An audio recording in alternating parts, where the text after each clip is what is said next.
Now, my next guest describes himself as a bush bishop. His diocese of northwest Australia covers 1/4 of this vast country.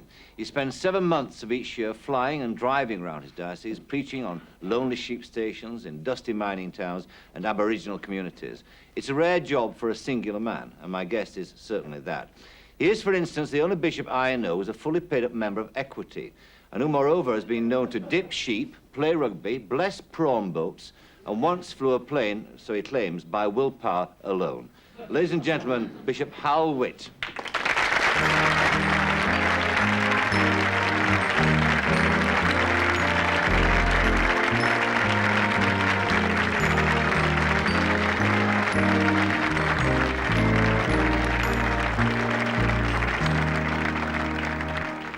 Can I ask you a question? Sure. Who chose the hymn?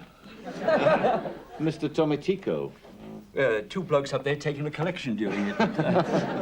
Do you not approve of it? Oh, I think it's marvellous. You do? I think it's marvellous. I've never been called beautiful before, but... No. Can I ask you another question? Oh, God, yes. Go on, please. Do you know the first time I ever heard of Michael Parkinson and the Michael Parkinson Show? No. It was in a sermon. You'd never been spoken of in a sermon before? Not to my knowledge, Bishop, no. Actually, it was in sermon notes emanating from a place called Hunslet. Oh, yes, I know Hunslet very well in North Yorkshire. Hunslet, I know, Ah, yes, yes. Greatly placed. You didn't know, of course, that it was the sermon capital of Europe, did you? I did not know, no. No, well, it You is. know the people of Hunslet who were there, sure. Well, I brought it. Ah, Yes.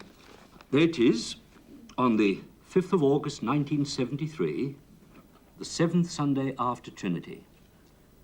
Would you like to read the opening sentence? Out loud, out loud. is this for real?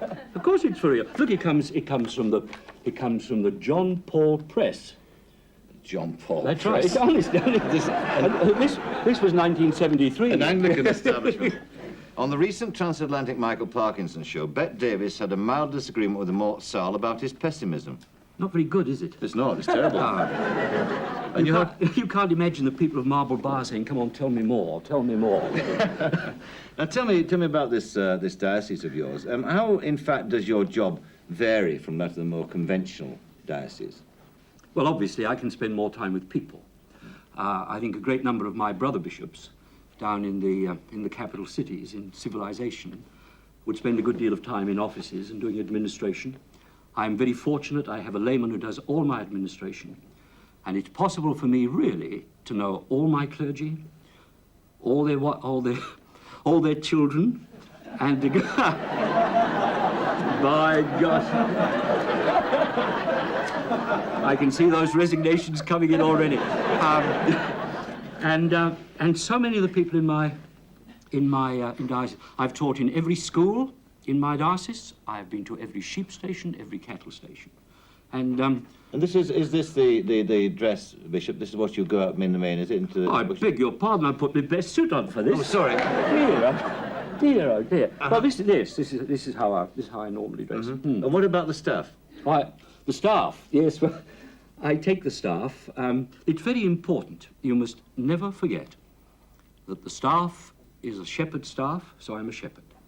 You must never forget that that staff was always used for the one lost sheep. So I take it wherever I go. And it's caused a certain amount of consternation. Dear, oh dear. I do have an awful lot of flying. And I was in I used to catch a plane, what was called the milk run, see? And I was getting on this at Onslow or somewhere like that. And I had to confirm somebody at Carnarvon Airport. Now, there aren't many bishops who've confirmed people on airports.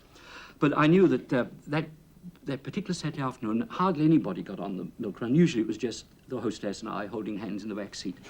And it was after the blessing of the prawn boat, and I had 2 boxes of prawns and things, you see. And, yeah, and I said to the priest, he said, "I'd never let you on with all that, you see." I said, milk run, nobody else, just the hostess and I.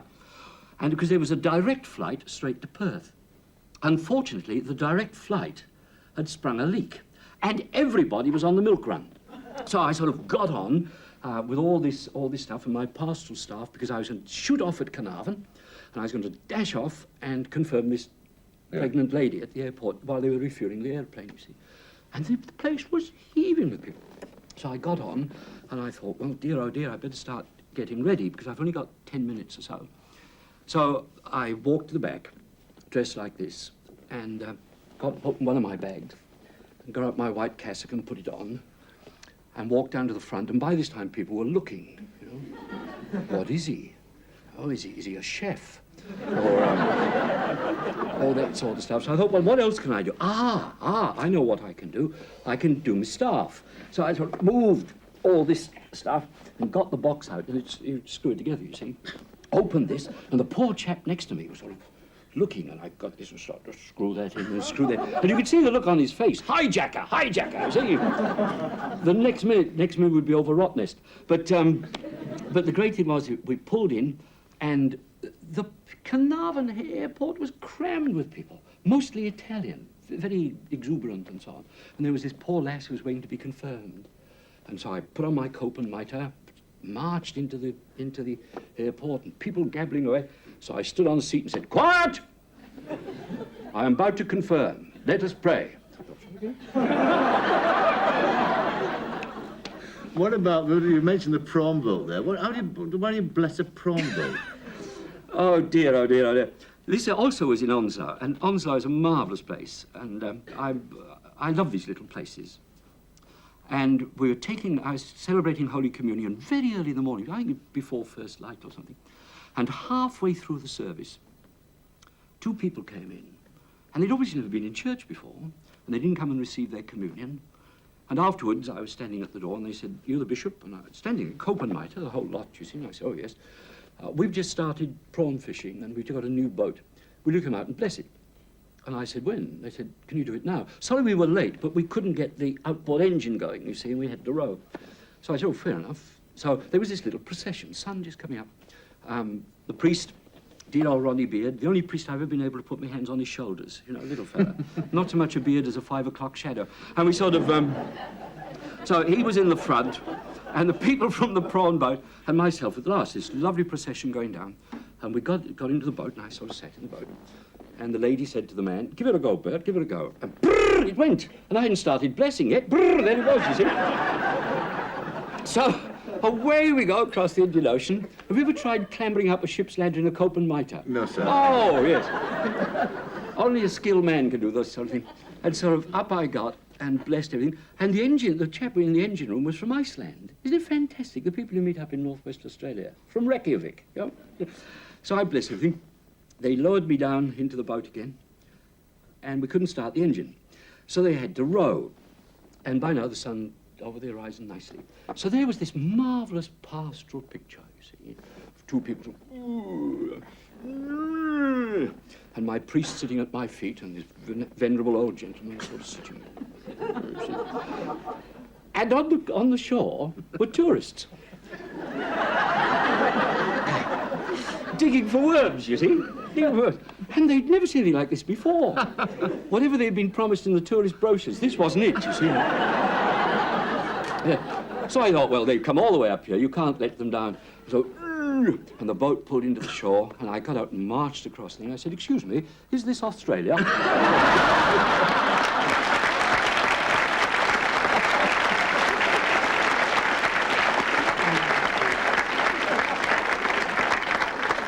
About your early days as a priest in Australia, quite obviously you have been influenced by considerable men, not to say slightly eccentric men.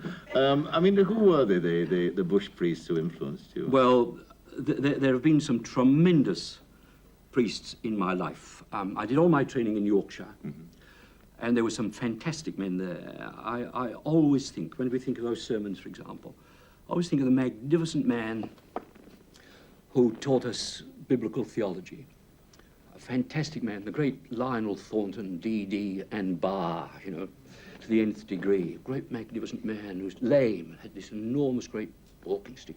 We used to do these lectures, and Hebrew up there, Greek up there. But I always remember the last thing he ever said in a lecture, and he said, "For the last 2 years, gentlemen, you have been listening to me as I've tried to communicate the truth about God, and the truth about your people.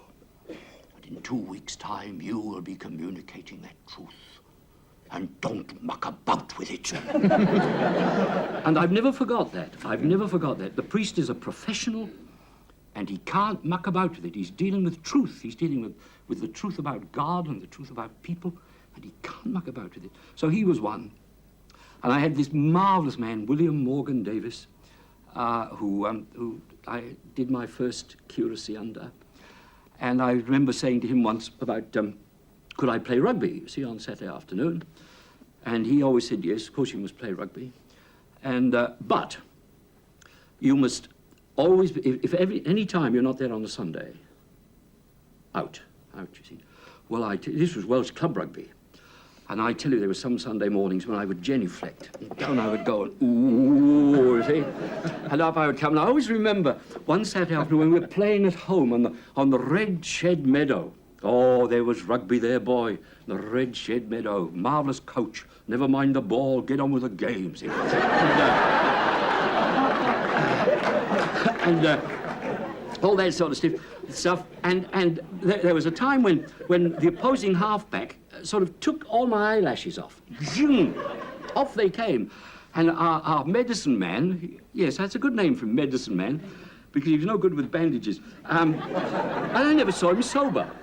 Old Tinker Doll came running out, and I was sort of lying there with his bloody eyelashes and so on. And he got a piece of cotton wool and stuck it on. I don't know which way I was playing.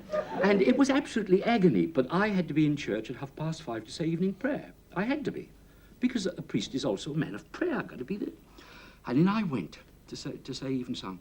And there was a dear old soul, he always used to come to all the offices, called Miss Evans, or to the uncouth youth of the town, Sniffy, because she used to go, the Lord be with you. And with thy spirit, you see. But a very holy soul, very holy. And so I had to say, because if I didn't say evensong, the vicar would know about it. Well, I got up to read the first lesson. And the blood was running and the cotton wool was there. I got backwards and forwards. And so it was one of those eagle things. And suddenly the eagle went, dear, oh dear, oh dear. And coming on the other side was Miss Evans. And she said, if you want to go home, Father, I won't tell the vicar. So,